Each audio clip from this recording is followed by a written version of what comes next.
түсіңдегі дауыстар, түсіңде адамдардың әртүрлі нәрсе айтып сөйлеуі, бұлар адамдар осыны естіп алады да қорқып жүреді, шошып жүреді, ешкімге айтқысы келмей, жабығып, қамығып жүреді, жаңағы көңіл күйге түсіп. Енді түстегі дауыстар бұлар үкім емес, яғни сол айтты, солай бола қалады деген шешім емес. Түстегі дауыстар не екенін түсіндірейік, яғни бір-екі түстен мысал келтірейік. Мысалы, бір әйелдің түсінде сенің балаларың болады, тек көзіне көрінген ғана аман қалып отырады депті. Енді бір әйелдің түсінде қыз баласын, сен ешқашан тұрмысқа шықпайсың, сен бойдақ өтесің депті. Және бір адамның түсінде сенің 5-ақ күн өмірің қалды, дайындал деп айтқан екен. Міне осындай нақты сөзбенен, ол жерде ер адам кіреді, кемпір, ата, апа кіреді, нақты сөзбенен айтып кетеді осылай.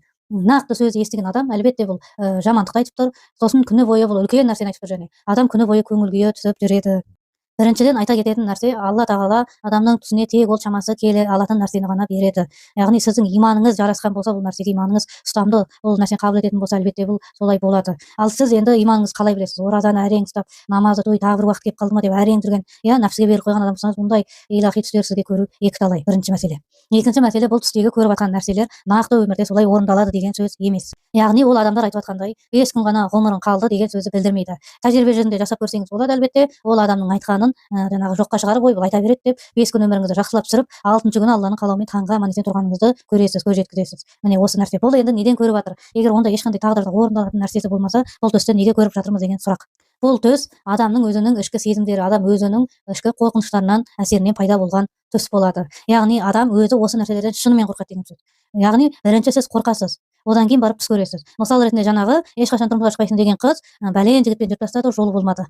Содан ойлады, мен осы тағдырымда осылай өтетін сияқтымын, анаған бір танысып, мынамен бір танысып, ешқашан тұрмысқа шықпай бойдақ өтетін сияқтымын деп. Осының әсерінен соның қорқынышы тарс еткізіп түсінде әлгі дауыс айтады. Немесе жаңағы баласынан айырылып жатқан ана. Ол бір баласын өмірге жаңағы ішінде шетінеп кетті, екінші баласы шақалақ жаңағы жансыз халде өмірге әкеліп қойды. Осының әсерінен ол қорықты. Мен осы ешқашанда балалы болмайтын шығармын, Құдай маған осы сынақ беріп қойған шығар деп.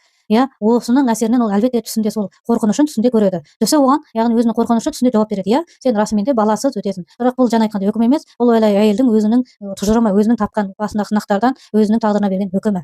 Және үшіншісінде бір адам жаңағы мен осы бір азақ жасайтын сияқтымын деп. Негізі өлім деген мысалы жақындары қайтыс болған адамдар автоматты түрде мен өлем дегенді ұстап қояды. Сондай бар. Яғни осы мысалы әкем өмірден өтіп кетті, жолдасым өмірден өтіп кетті, енді мен де кететін шығармын. Осы қорқынышты алған адам, әлбетте ол сөйтіп шошын қалған себепті түсінде сол қорқынышы кіреді. Сен дайындал, 5-ақ күн ғұмырың қалды деп. Жаңағы айтқандай бұл әлбетте үкім емес, ол әшейін қорқыныш. Ендігі нәрсе, бұл дауыстардан қалай құтылу керек деген мәселе.